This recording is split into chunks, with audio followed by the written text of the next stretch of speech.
What's happening, guys? I hope everybody had a fantastic weekend. We had a solid week last week, one of my better weeks of the last couple months. Obviously, the week before that was good too. But before that, it's just been slow, steady kind of grind. I went over all the kind of issues that I've been having as far as minimizing, just sort of overscaling, looking for, more fades, and then things just kind of go either sideways or start to chop me out. Minimizing, what was a good trade, but scaling into it, minimizing basically what it could have been. And so I went over, sort of the changes that I had been making, focusing on more of the average in this sort of market. And then still having my eyes out for those A plus setups where, I want to scale into those moves more. That said, not every move. So I don't need to beat a dead horse. We already talked about that quite often the last couple of weeks. It's just something that I've been working on. But as you've seen, especially if you are in IU, it's just more about one or two, solid entries, focusing on that average. And then the only time that, this week that I probably let my guard down was on XRTX. And I had the same situation on OTLK. I started into it, it flushed, and then it started to come back to my average. I covered. It gave another big opportunity, flushed, came back to my average. I went ahead and moved on.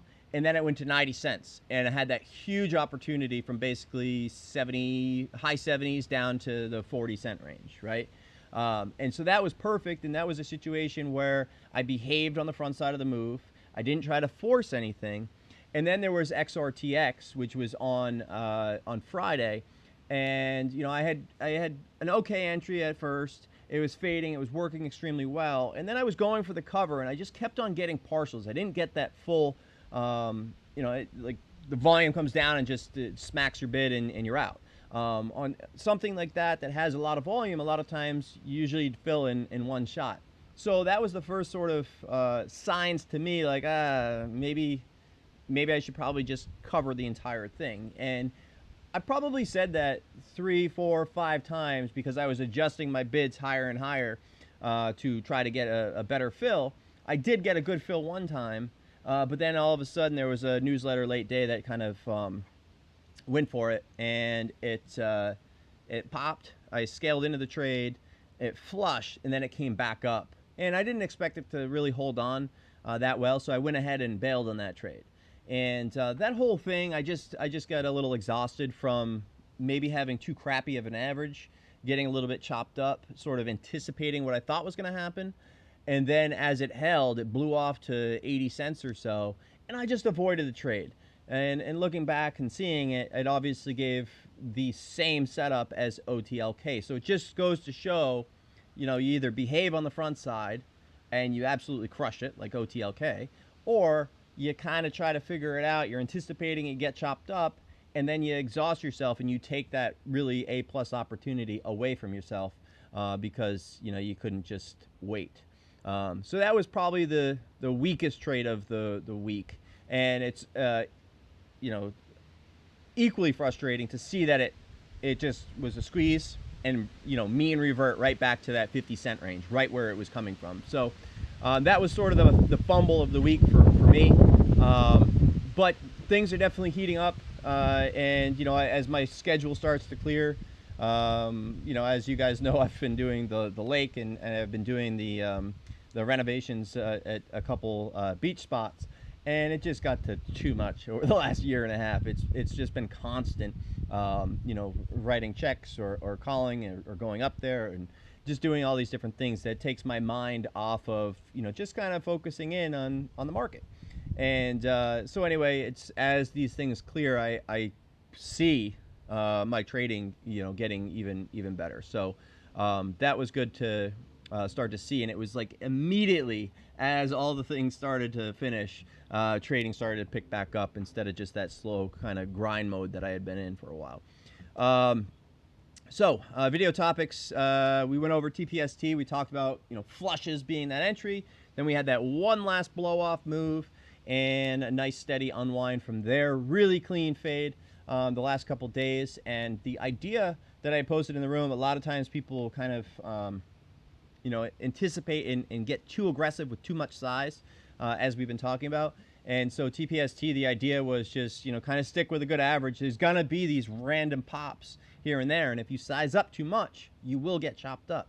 So it's best to just have a good average and let the trade work. And as you saw, it was just a nice steady $2 a share fade. That said, we had an interview with Ryan, and I would highly recommend you guys check that video out. I met him when I was 18, and we've been, like I said, I think there's 4 people that I know that are still in the game, still trading actively. 3 of which I keep close contact with still, but been around since I was 18. That's a long time, and so Ryan was one of them. And we've had great times, bad times, everything, and it's just a good guy to hear from, especially if you've got a family, and an example of somebody that's been doing this for a very long time and putting different sort of balance to his life. Some of you guys are there, some of you guys aren't there. I just got there when my daughter turned 7. So for those that just had a kid, maybe it doesn't make sense yet, but it will. And so a really good video to see, and also some good trading lessons along the way. I talked about keeping solid average, a good average, not ruining it with oversizing, scaling into things. So I think that was a pretty good week of getting in with a good average and not spoiling it like I typically would. Liquidity traps, again, like I said, that's all you need to know in this current market. If you don't know what that means, go back and review it. We had a lot of nice opportunities. Now let me just go ahead and get my video going so you can see the charts. So we had ACXP this week, and so we talked about letting this thing kind of squeeze out. We had this big move on the daily. It basically came from a buck all the way up to the 8s, then started to squeeze out again. You can see this candle. I always talk about this sort of candle where they let shorts in, they let them win, and then if it does not stay heavy the next day or two, you're going to have that blow off move. And so that's when I started to get interested that next morning, when the morning shove failed and we had a really nice unwind. And I was looking for maybe 20-30% pullback, and that's exactly what we got. I was actually hopeful for like 50%, but you can see nice steady kind of move. Are you going to nail it all at the bottom on the cover? Probably not.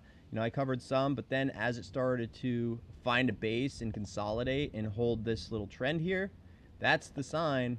You can either stick around, wait for more, or just go ahead and move on and re-put it back on if 430s was to get heavy. So good example there of kind of a bottom formation where I go ahead and move on. We had the same kind of situation on MNTS where once again we had that nice morning shove. It's good to be familiar with sort of the prior days. You can kind of see where it's just basically went right back up into where it was having trouble. We had some congestion up here, so that next morning when we get that PR, we had a nice sell the news type of setup. Now that happens a lot. Sometimes it flushes down, starts to base and comes back, just like TPST, so you should be aware of that. But otherwise, we had a nice sell the news type of setup. We had another one, WHLR, where this was another liquidity type trap. So you've got this huge volume day, 23 million, comes back on 1 million, goes all the way down to 300,000 shares, right? So you go from 23 million to 300,000 shares.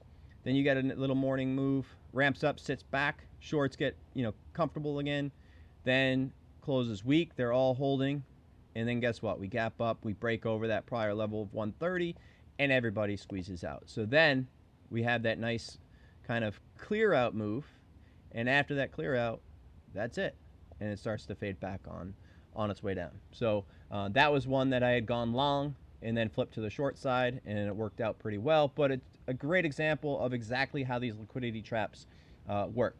Now, the difficulty with some of these is sometimes you get on the right side and you want to let these things work, even like an MTC, right? If you were on the right side of this, maybe you want to let it work. But liquidity traps, remember what it is. We're anticipating that cover. So if it starts to go and it goes from 1 to 2 to 3 to 4, right? That's probably a good trade to take, to go ahead and exit. But the problem is we start to kind of believe like, all right, we're into the next, crazy black swan. And remember, when you go, liquidity traps are way more common. But when you start betting on this black swan, you're talking about what, one out of 999 of them, or one out of, a couple thousand, right? It's not going to happen as often as you think. And when you start to bet on this black swan opportunity, then your edge is going to greatly diminish. So really, it's just about doing what's going to work most of the time. If you happen to carry some, for the event that it goes crazy, great. But if you are constantly betting on that black swan event, if you're constantly looking for the next TPST, most of the time you're going to end up wrong or overstaying or minimizing the trade.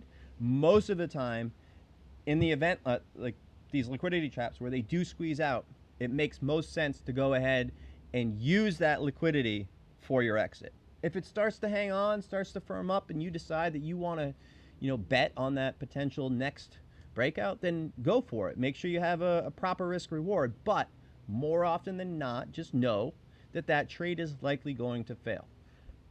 So MTC, I wanted to touch upon this a little bit.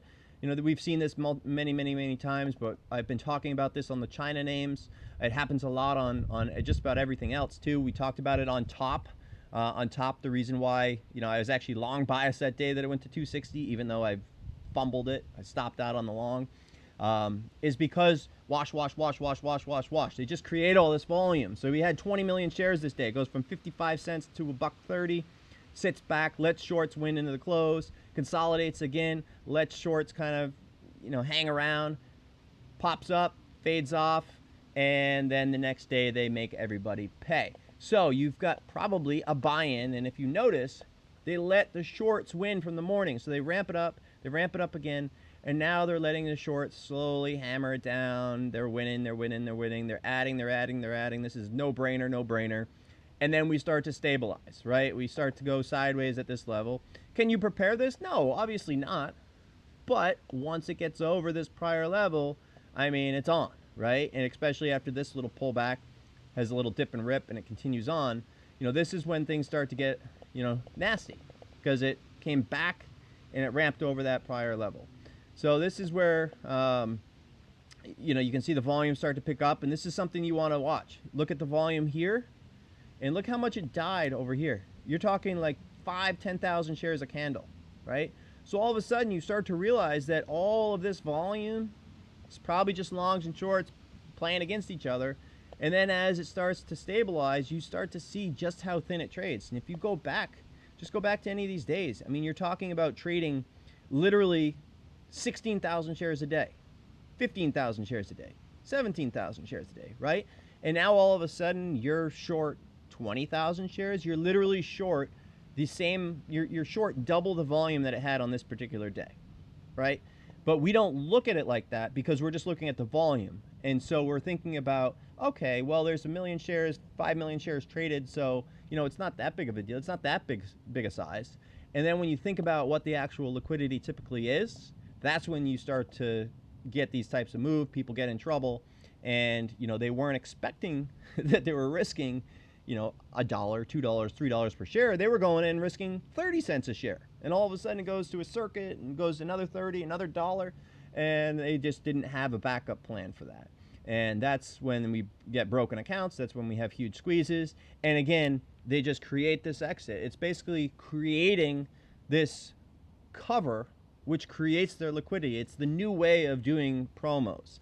Before you used to see OTC pumps and small cap pumps paying hundreds of thousands of dollars to different firms to cover them.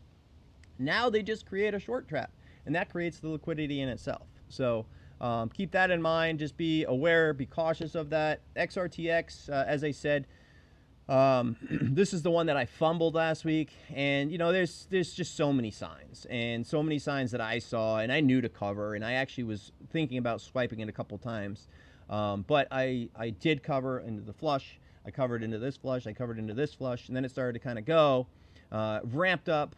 I went ahead and scaled into the trade just because there was a newsletter, and I was looking left for this level right over here. Felt like they went ahead and exhausted out here, which they did. It immediately flushed, And since they soaked it back up, I said, you know what, I'm moving on. And I went ahead and moved on. Because if it starts to hang over this level, then that's when trouble comes. So we had that nice exhaustion move, literally the same move as OTLK, and then just steady fade from there. So if you did not participate in this, this is typically like right over here, flushes under this key level, comes back, and it exhausts out. Remember, any dip and rip needs to be voided out by right here, this stuff move. You know, it clears out, sits back down. And then at this point now I like the risk versus this prior level, looking left, and obviously nice clean fade back down. So again, I could have done that way better, but it's what it is. And then BTDR. This one I just wanted to kind of show you guys. I just saw it when I was scanning. But it's just a very good example of exactly what we're looking for. We're looking for this sort of exhaustion move. Now, no, they're not always going to be this clean. But this is a super clean one that I want you guys to kind of see and look for a similar scenario so that when you're trading, you can kind of prepare for this. And you can see how each time it exhausted out, came back down to these levels, kind of hung around, exhausted out, came back down to this level, exhausted out. So you can see this dip and rip is voided out by this stuff move, slams back down, dip and rip, voided out by this stuff move, slams back down. And then when we finally break under this key level, that's when you can be patient with the unwind. Take this daily chart, apply it to any intraday move, and it should look familiar. Very high edge type of trade. If you set yourself up for failure right at this line, then obviously you're going to get chopped up, right? We always talk about leaving yourself a little bit of room for them to clear out that level and sit back under.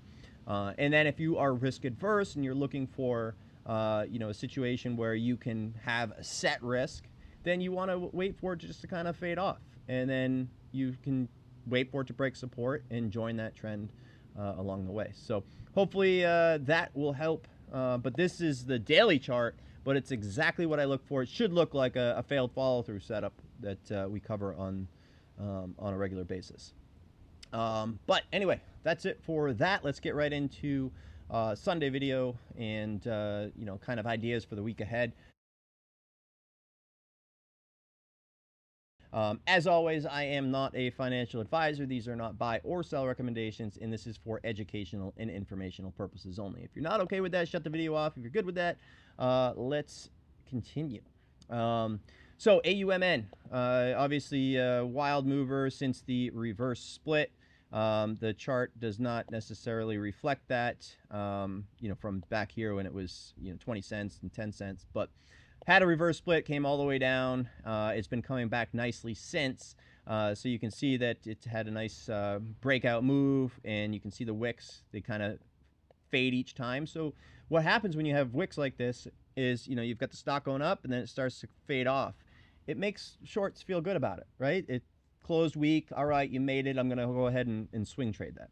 And then all of a sudden it pops up, and they're not ready for that. First round gets squeezed. Second round of shorts come in. Then they push it again, and it fails. Easy fail. Why wouldn't you hold over? You've got a winning trade, likely gaps down. All of a sudden, it does a dip, and it holds that prior low, and then it's off to the races. So very big squeeze right now. I would love to see week opens continue to hold and maybe go 220, 250, some sort of blow off. No interest in the front side. Maybe it turns into nothing. I would compare it to GLBS, where we might be just right here in this move, and we might have a flush that ends up turning into a good buy, but you need to be super cautious. And you can see here you got this weekday dip and rip, comes back, and then you've got this exhaustion move, sits back, right? And you can look at the volume associated. So days that you have the dip and the rip, gets voided by the clear out move, sits back. Another kind of indecision day, and then starts to finally fade off. But just be aware if AUMN turns into that. I know, I start to focus into these, and if the volume gets, a lot more, then I'm interested. But right now, it's still relatively light. I'd rather see 10, 20, 50 million shares, things like that. So anytime that the volume's this light, I know it's liquid, but it is still relatively light. Same kind of situation goes for stuff like this, which is trading like 1 million on the top days.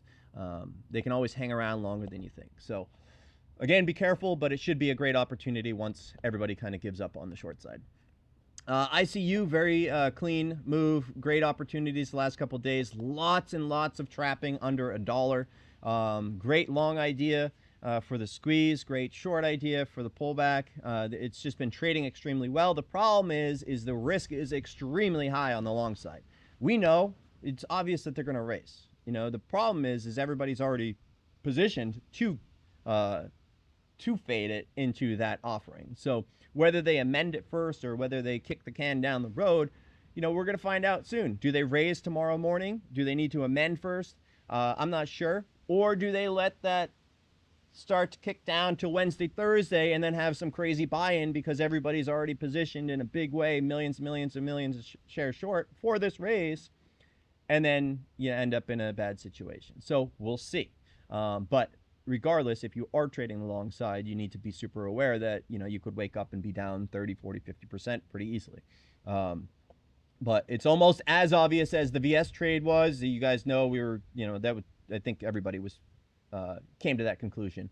But it was just a matter of time before they raised. So as long as you know that is the risk, then, you should be sized accordingly, but just be cautious.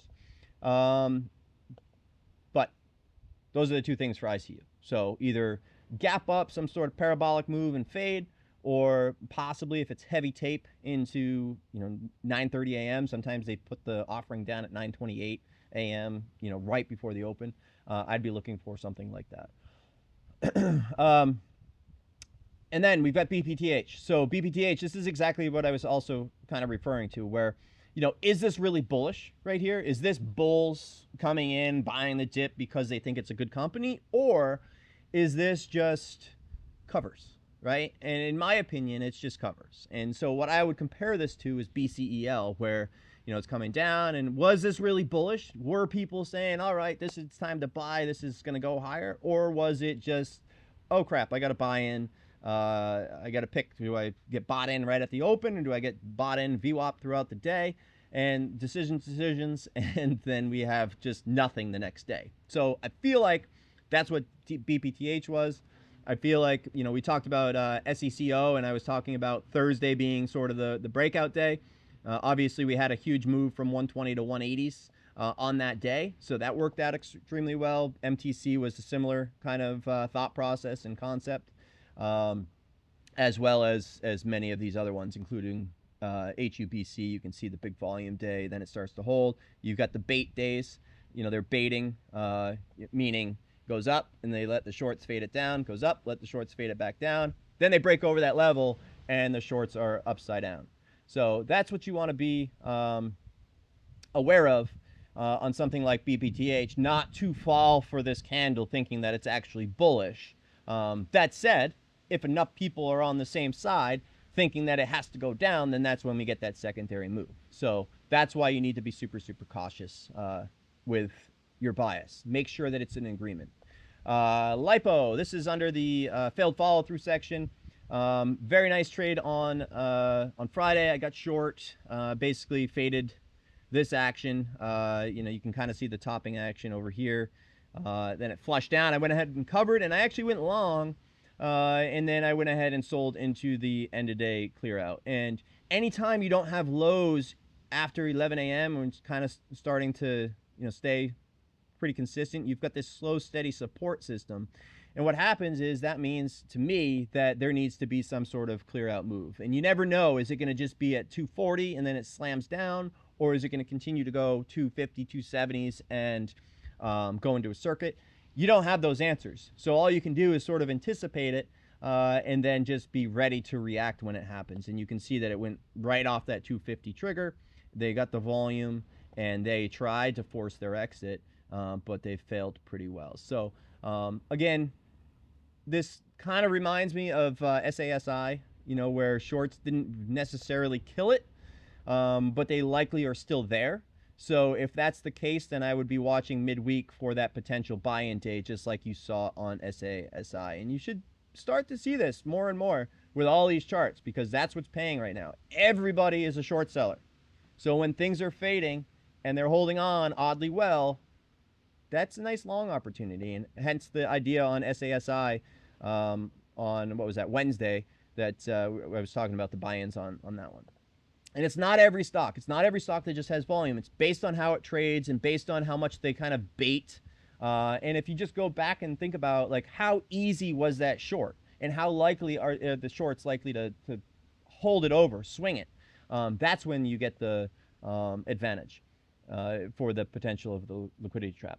So LiPo, again, I would just love to see some sort of morning shove and then failed follow through. Just be cautious if it doesn't go away. Think about that SASI type trade. OTLK, higher the better. Fantastic opportunity again. Once again, we've got this, sort of trap, and then it starts to go. We've got this day where shorts kind of got, a nice little fade into the close. So why wouldn't you hold it over? And guess what? We're gapping up and blowing them out again. So really nice one. Also got a good piece of this on Friday. Shorted all the strength in the morning. I did have to chase it down a little bit just to get on my starter position, just because I needed a little bit of liquidity. I wasn't sure if we're going to pop all the way back up here or not. That said, I need to leave myself room in the event that it does pop up. It did. So I was able to scale into that trade and made the bulk of it. So that was really, really great opportunity. MTC, I'll be treating it like SECO. So SECO on Friday, the idea was a short, nice failed follow through setup right here. You've got the kind of the consolidation, the peak, and then you've got it breaking down under this prior level of support, and then that was it. And so I basically shorted in this range and faded it throughout the day. So that was a good opportunity as well. Same concept for MTC. I think we'll have one little morning shove and then fail. Again, this, in my opinion, was just, there's no company here. It's no different than everything else that we've watched. Like Top. Look at this volume on Top. That's not natural, right? That's just them tossing it back and forth, creating the appearance like it's, like it matters. Look at this volume right here that's starting to churn up. And if you guys remember, we had a full conversation about it right over here. This is all BS volume, creating the short position, which then they had failures on this day, more than likely, or at least some buy-ins, etc. And then we had some crazy moves. So again, you've seen the same thing on many other names right now. There's a few others that I have on watch list, but so yes, SECO, WHLR, same deal. Higher the better, failed follow through. XRTX, higher the better, failed follow through. And then FNGR is getting a little wild. I want to keep an eye on it because it does remind me of like TIO, where, we're like in these stages of like, whether we're in the front side or the back side, I don't know yet, but I just feel like it's going to end really badly. There was million share bids, 200,000 share bids. There was lots of action over here late day. So somebody's screwing around with it. And, it's just my opinion that it's going to be like this. APLD. There was a bunch of other ones that I had compared this trade to. Even WW did the same sort of action. But be cautious. But I do think that Finger is going to end up in a bad situation. It's just not on our timetable, meaning everybody's already short, everybody's already bashed it, longs, you can't convince them otherwise. So you just need to kind of let that pass, let it break down, and then once it does break down, just don't forget it. We've got HUBC for potential breakout still. I tried it on Friday. I got in there a little bit. It actually was working, and then it actually peaked out right at that 80 level, which if you look at the chart, that's where it technically should have. So I was trying to give it a chance because I got a good entry on the flushes. I was trying to give it a chance in the event that 80 started to build, right? So we should assume it rejects at 80 cents, but if it starts to build, that's when you start to get these wild moves. But it didn't, so I ended up I was up like a dime, and I ended up covering or moving on relatively flat. So that's okay though. So that's under the continuation section as a potential long if things start to firm up. 68, 70 cents as sort of a base level, and then 80 for the trigger. EJH has obviously been a washing machine. So, again, we talk about this. They're just kind of creating the trap. So at some point, this 4 million volume is BS. It's just you're going to see these wicks.